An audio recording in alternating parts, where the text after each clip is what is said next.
Glórias a Deus, Pai e Senhor para todos os irmãos. Amados, como de costume, vamos estar vendo se está tudo ok aqui no o áudio, né? Aqui pela transmissão, aqui a live do Facebook. Amados, como de costume, vamos... tá tudo ok aqui, né? Amém. Meus amados, estamos em uma maratona apocalíptica, estamos aprendendo sobre o livro do Apocalipse.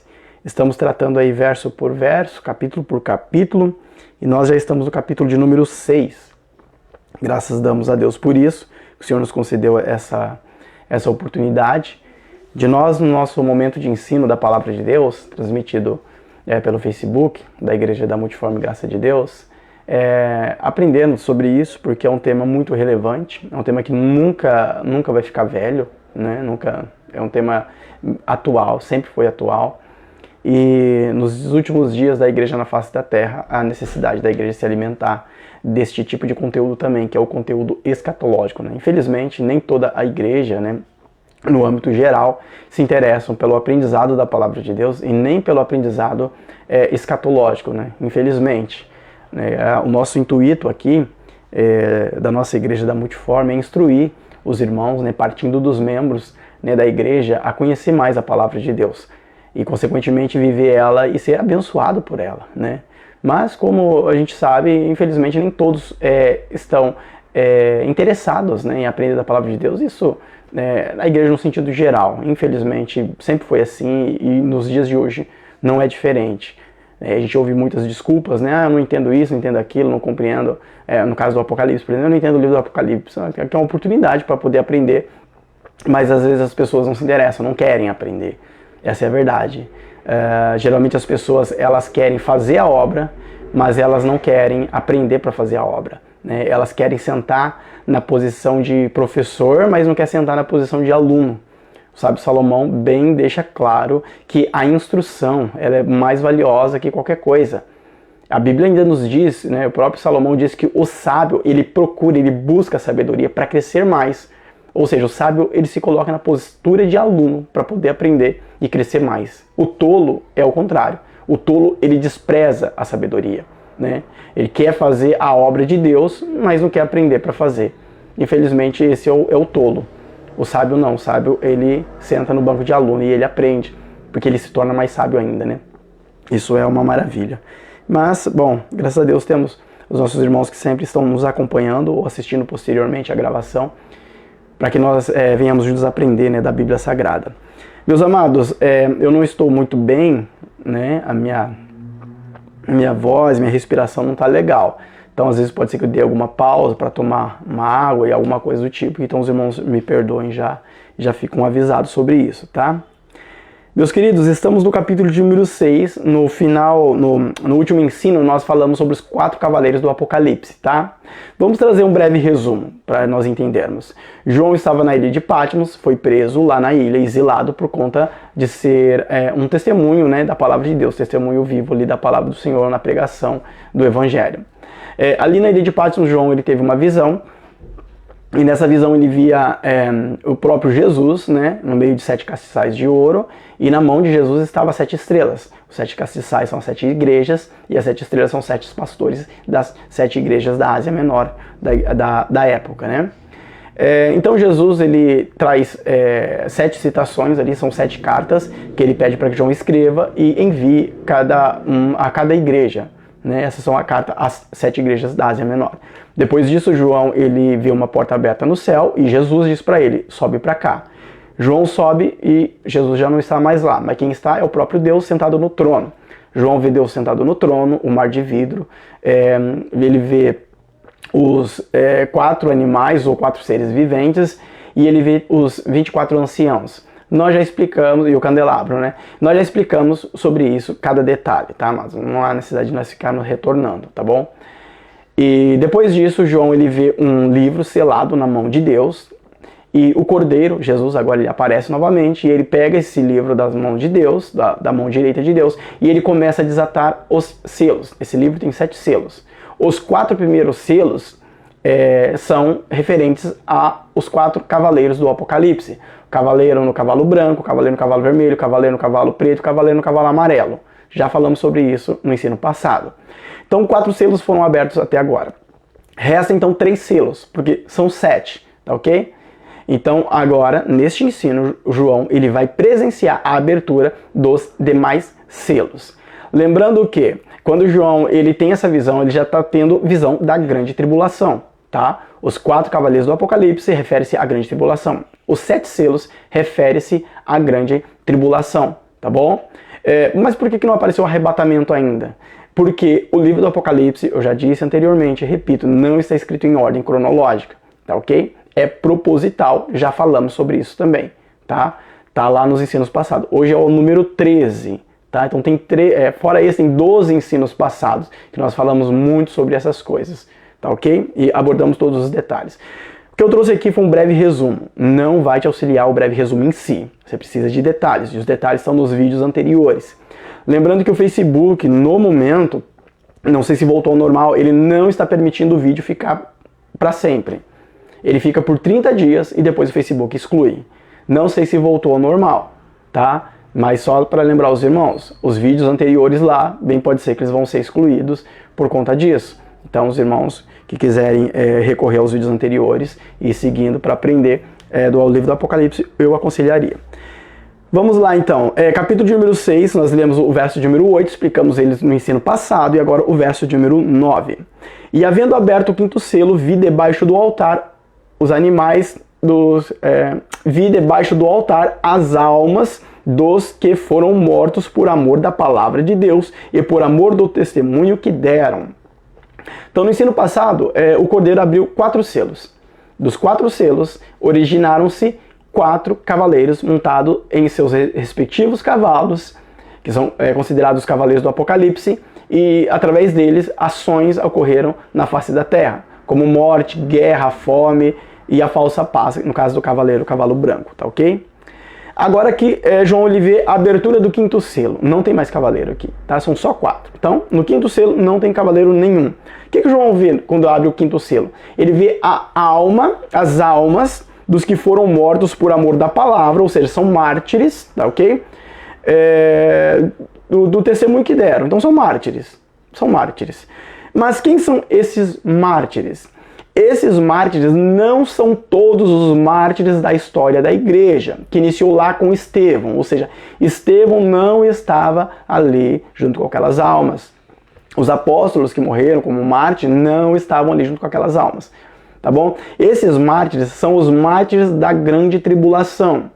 Quando Jesus arrebatar a igreja, pessoas ficarão na terra. Aqueles que não estavam em estado de vigilância, que não estavam vivendo a vida com propósito com Deus, vão ficar. Muitos desses são esses mártires aqui. São pessoas que vão se voltar a Cristo, vão se render a Cristo e vão testemunhar da palavra de Deus e do Evangelho aqui para as pessoas que não conheceram ou que viveram uma vida dissoluta, enfim, que não se renderam aos pés de Jesus. Essas pessoas serão perseguidas e serão mortas por causa do testemunho. São os mártires. E são esses mártires aqui, da grande tribulação. Note que os 4 cavaleiros já passaram, já fizeram o que tinham que fazer. Esses que foram mortos no período da grande tribulação, que foram martirizados, esses são representados aqui por essas almas que estão debaixo do altar, tá ok? Aí o verso, inclusive até em Filipenses capítulo 2, 17 e 2 Timóteo 4, 6, traz uma ideia de um martírio ser um tipo de sacrifício a Deus, tá ok? Por isso a expressão aqui, altar, tá? Até porque na conotação histórica, né, ali de Israel, quando se sacrificava um animal, às vezes ocorria de escorrer pelas valetas do altar, o sangue do animal escorria para baixo do altar, literalmente, para os pés do altar ali, né?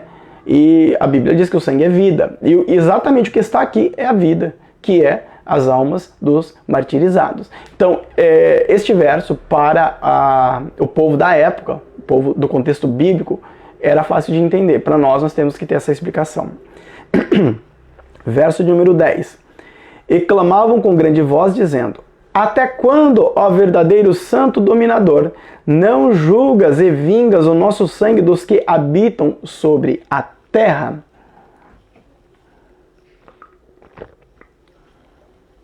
Esses daqui, amados, são os mártires clamando. Eles estão querendo vingança do martírio que eles sofreram sobre a face da terra, ok? Simples assim, tá? Então, aqui mostra as almas dos mártires clamando por vingança a quem? Ao próprio Deus, tá bom? Verso de número 11. E foram dadas a cada um compridas vestes brancas, e foi-lhe dito que repousassem ainda um pouco de tempo, até que também se completasse o número de seus conservos e seus irmãos, que haviam de ser mortos como eles foram. Foram dadas a eles vestes compridas, né, vestes brancas. Essas vestes é símbolo de pureza e comunhão, ou seja, eles estão puros e em comunhão com Deus. Amados, aqueles que morreram em Cristo, não há possibilidade alguma de entrar no inferno. Não existe isso, tá? A Bíblia não dá nenhuma base, não existe versículo para isso, tá ok? Morreu em Cristo, não importa quando que foi morto, né? Até os do Antigo Testamento que morreram firmes em Deus, eles também estão... mas deve estar ouvindo algumas batidas aí, eu acho que o vizinho deve estar fazendo algum trabalho aqui de, sei lá, martelando alguma coisa aqui, sai no som, me perdoem, tá? Eu deixei a janela aberta ali. O que eu estava falando, isso.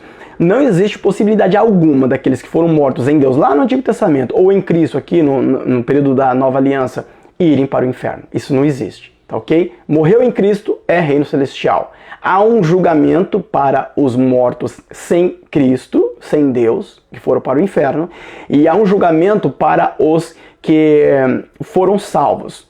O julgamento para os salvos não é para condenação, é para galardão. Se ele vai receber ou não vai receber galardão. Se o galardão dele será grande ou será pequeno, ou se ele não vai receber nada, tá ok? Lá em Coríntios, Paulo fala sobre isso, sobre as obras feitas de palha, de madeira e por aí vai, tá bom? Esse tipo de julgamento não é para condenação, mas para recompensa. Ponto final. O julgamento para os que foram os perdidos, né? Que não foram salvos, é para condenação. Eles já estão condenados, mas como Deus é justo, eles passaram por um julgamento para eles compreenderem o porquê que eles estão condenados, entendeu? Então é a justiça de Deus imperando. Então não há possibilidade alguma de um salvo em Cristo ir para o inferno. Não existe isso, tá bom? Verso de número 10 que nós lemos é isso. Verso de número 11 que nós lemos. Então, e ainda uma voz disse a essas almas que estavam ali embaixo do altar. Elas receberam vestes compridas, vestes brancas, né, que eu falei que simboliza a pureza e comunhão, tá? Brancas no sentido de pureza, de brancura, e compridas no sentido de comunhão. Aí a gente volta naquela ideia das vestes compridas do sacerdote, do sumo sacerdote, que intermediava ali entre o povo e Deus, e eles é o que portavam, digamos assim, a comunhão com Deus, para poder passar ali aquela ligação, né, entre o povo e Deus. É uma figura disso, tá ok? Então eles receberam essas vestes, e ainda uma voz disse para eles, para que ainda não era o tempo, que ainda tinha pessoas para morrer, para ser martirizados, né, que eram conservos deles, né? A voz está dizendo, ó, o seguinte, não é agora que vai ocorrer a vingança, porque ainda tem pessoas lá para serem martirizadas lá na terra. Então, enquanto essas pessoas não forem martirizadas também, e se cumprir o tempo certo, não tem como haver vingança nenhuma da parte do Senhor. Então, a voz está querendo dizer para eles assim, a Bíblia não diz de quem é a voz, se é de um anjo, se é de Deus, a Bíblia não diz, João não diz. Então a voz está dizendo, ó, calma, mas espera mais um pouco aí que tem mais coisa para acontecer lá na terra. Basicamente é isso, tá bom? Verso de número 12. E havendo aberto o sexto selo, olhei e eis que houve um grande tremor de terra, e o sol tornou-se negro como saco de cilício, e a lua tornou-se como sangue.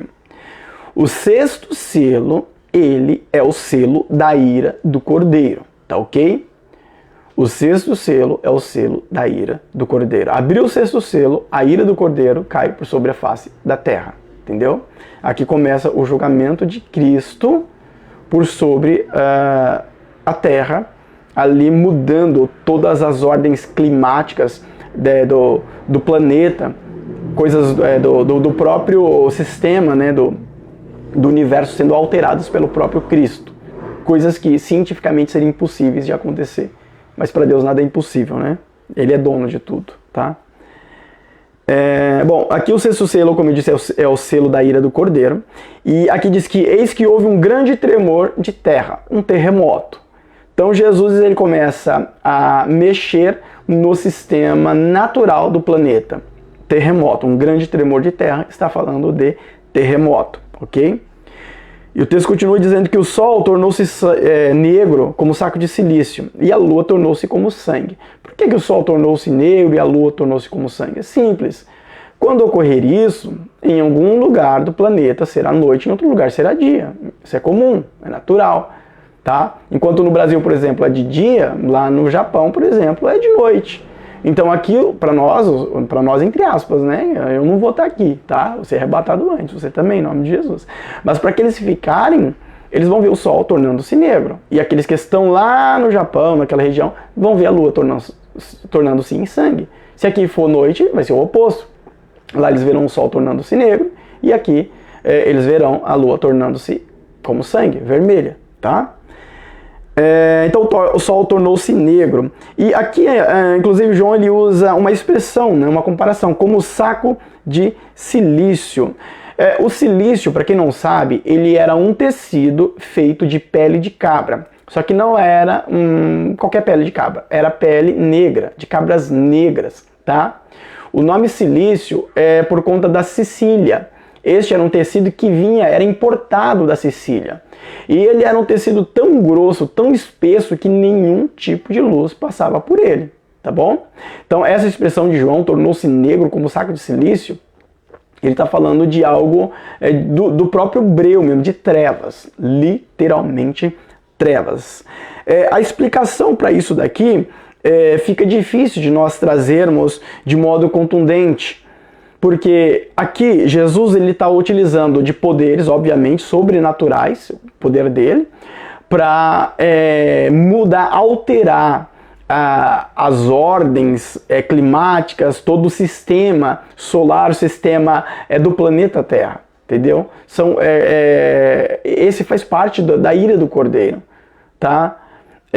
Então não tem como explicar como que isso vai acontecer, não tem como. É igual, digamos assim, os milagres de Cristo, ressuscitar uma pessoa. Como que você explica isso? Não tem como explicar. É o poder de Cristo entrando em ação, ressuscitando, ponto final. Não tem explicação para isso, né? Não tem como explicar isso. É ilógico para nós, seres humanos. Isso aqui também é algo ilógico para nós, seres humanos. Mas para Cristo isso faz parte do poder dele, da grandeza dele, tá? Deixa eu ver se eu acho aqui. Tá. Então, o sexto selo é provavelmente a ação sobrenatural do Cordeiro sobre as leis de funcionamento do universo. O Sol torna-se negro, como se ele já não mais existisse, tá?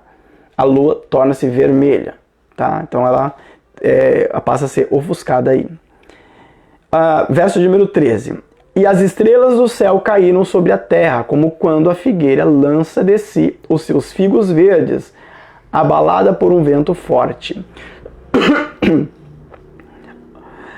Quando diz as estrelas do céu caem sobre a terra, bem pode ser que João estivesse contemplando o que nós conhecemos hoje como chuva de meteoros, tá? Para João isso era ilógico, porque ele não tinha conhecimento científico que hoje a sociedade atual tem, tá bom?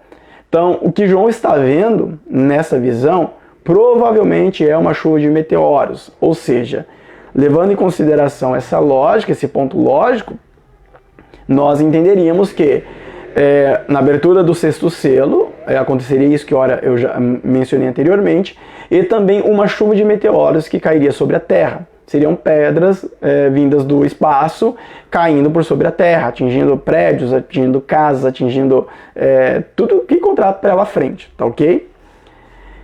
14. E o céu retirou-se como um livro que se enrola, e todos os montes e ilhas foram removidos dos seus lugares. É difícil interpretar isso daqui de uma forma lógica, como eu disse, porque, a não ser na chuva de meteoros ali, já é mais tranquilo de entender. porque é a ação sobrenatural de Deus nos climas da Terra, do universo, enfim, tá? Mas quando diz que o céu se retirou como um livro que se enrola, nós temos que lembrar que para o povo judeu, né, os judeus, eles entendiam nos tempos bíblicos que o céu visível, ele era uma cortina estendida por Deus. Eles entendiam assim, na lógica deles, que o céu, né, que nós olhamos para cima e vemos o céu ali, azul, no caso do dia, né, com nuvens, para eles era como se fosse uma cortina que Deus estendeu. Que se tirasse aquela cortina, teria acesso ao segundo céu e posteriormente ao terceiro céu, como a Bíblia descreve. Então eles entendiam isso, que o céu era uma cortina estendida. Aí Deus, ele pega essa lógica, essa ideia do judeu, né, do povo bíblico, né, e traz este verso aqui, o céu se enrolando. Então para eles entenderem este verso, era fácil. Para nós a gente fala, pô, o céu se enrolando não faz sentido. Para eles já fazia todo sentido isso. Então, lembrando, né, que eu já disse, eu falei que eu vou repetir até o último dia. Para entendermos o livro do Apocalipse, nós temos que entrar na cultura do povo da época, tá? Então, João, ele vê literalmente o céu se enrolando, como se fosse uma cortina. Isso que João vê, isso que ele descreve. Porém, aqueles que ficarem aqui não terão a mesma visão de João. Eles não vão ver o céu se enrolando como uma cortina em si, mas eles vão ver o céu sendo alterado, ou seja, a aparência, o aspecto aparente do céu será alterado, tá? Terá um outro aspecto aparente, seria isso, tá? Então o céu que você vê hoje, nessa época aqui, essa ação sobrenatural de Jesus, quem olhar para cima não vai ver este céu, vai ver algo diferente, uma aparência, um aspecto aparente diferente. Qual será, irmão? A Bíblia não diz. Só diz que o céu ele se enrola, ou seja, este céu que nós conhecemos visivelmente, essa aparência desse céu não vai mais existir. Sabe quando tá o dia bem clarinho, né? Você vê o céu, tá de um jeito. Depois vem uma tempestade, você olha pro céu, tá diferente. Aí você, de repente, vem a noite, você olha pro céu, é diferente. Basicamente é isso que vai acontecer. As pessoas vão olhar pro céu e vai ver ele num aspecto diferente. Só que diferente de como as pessoas nunca viram até hoje, tá ok? Deixa eu achar aqui onde que eu parei aqui. Ah, tá. E ainda fala, né, que os montes e ilhas foram removidos do seu lugar. Quando fala os montes e ilhas foram removidos, talvez, né, aqui são só conjecturas, porque o texto ele não diz. A chuva de meteoros tem a capacidade de fazer isso, tá? Dependendo do tamanho de meteoro que cai sobre a Terra, pode levantar grandes tsunamis, e grandes tsunamis pode remover montes e ilhas, para nunca mais existir, desaparecer literalmente. Isso já aconteceu na história do planeta Terra, tá? De grandes águas submergir cidades, tá? Isso já aconteceu, isso é histórico, é um fato histórico. Então se já aconteceu nesse período aqui, na ação sobrenatural de Cristo, por que não poderia acontecer, tá bom? Então isso pode ocorrer com montes e ilhas sendo removidas do seu lugar, desaparecendo literalmente ou sendo submersas, tá ok? Verso de número 15 agora, né? E os reis da terra, e os grandes, e os ricos, e os tribunos, e os poderosos, e todo o servo, e todo o livre, se esconderam nas cavernas e nas rochas das montanhas. Aqui o que está sendo dito é literalmente o horror caindo por sobre o homem na face da terra e eles fugindo para se esconder, tá bom? A água que eu falei para os irmãos, né? Então, literalmente, o horror caindo sobre eles. Então, os acontecimentos climáticos, as alterações climáticas, vão causar horror e espanto aos que ficaram, que não subiram no arrebatamento. E eles vão estar tão horrorizados que eles vão fugir, literalmente. A Bíblia diz ainda, para cavernas, para montes, para montanhas e cavernas nas rochas, tá? E o texto ele diz, ricos, pobres, grandes tribunos, ou seja, poderosos, pessoas da mais alta estirpe vão fugir para o mesmo lugar em que os pobres vão fugir. Vai estar tudo no mesmo lugar se escondendo. Amado, diante de Deus não existe grande nem pequeno, né? Vamos lembrar disso. É poderoso, tá tudo bem, aos olhos do homem sim, mas diante de Deus não é nada. Na verdade é menor do que você que serve a Cristo, né? Você é embaixador de Cristo. Não existe coisa melhor que isso, não existe posição melhor do que essa, embaixador de Cristo, que coisa maravilhosa. E eles não são nada diante dos olhos de Deus. Ainda que humanamente falando são alguma coisa, né, aos olhos do homem, mas diante de Deus não é nada. E aqui esse verso prova isso claramente, né? Verso de número 16. E diziam aos montes e aos rochedos: cai sobre nós e escondei-nos do rosto daquele que está sentado sobre o trono e da ira do Cordeiro.